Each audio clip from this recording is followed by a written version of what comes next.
grande escritor Érico Veríssimo tem em sua cidade natal, Cruz Alta, no Rio Grande do Sul, um museu dedicado a ele.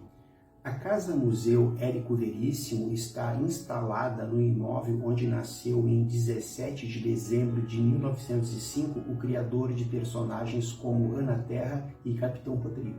Érico Veríssimo morou no imóvel até a sua adolescência. A casa, que por conta de dívidas da família foi levada a leilão, foi adquirida pela Prefeitura de Cruz Alta e transformada em museu para homenagear o escritor ainda em vida.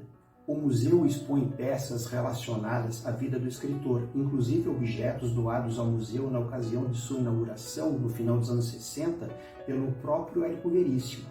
A sua primeira máquina de escrever, uma boina, manuscritos de suas obras e canetas.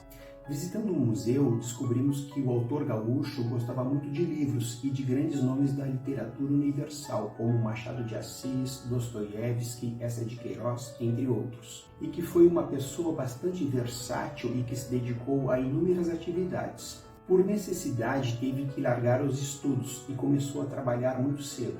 Trabalhou, por exemplo, em banco, em farmácia e, quando tinha tempo, se dedicava a escrever, e alguns de seus textos já eram publicados. O grande salto dado por Érico Veríssimo foi quando ele foi trabalhar na editora O Globo, em Porto Alegre.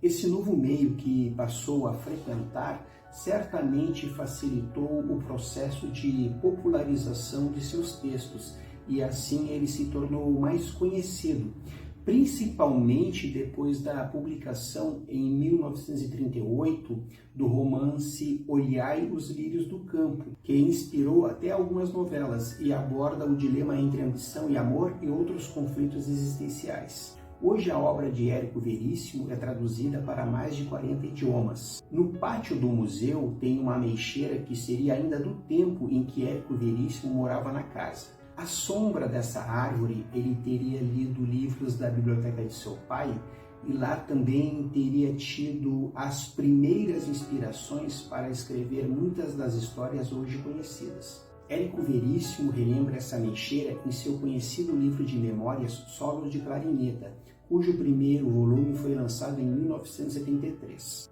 Érico Veríssimo foi uma figura muito carismática e é conhecido pela forma simples de escrever.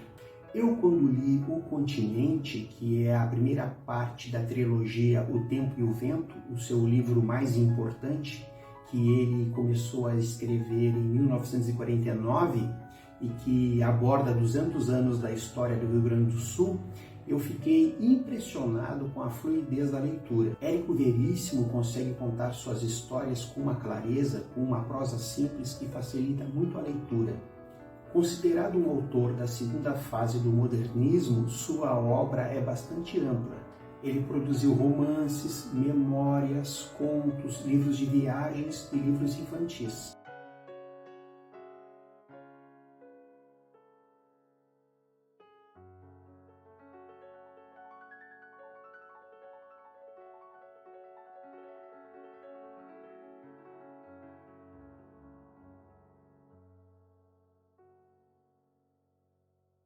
O livro Caminhos Cruzados, de 1935, considerado subversivo à época de sua publicação, revela as injustiças sociais brasileiras. Érico Veríssimo foi perseguido pelo governo Vargas por ser considerado comunista.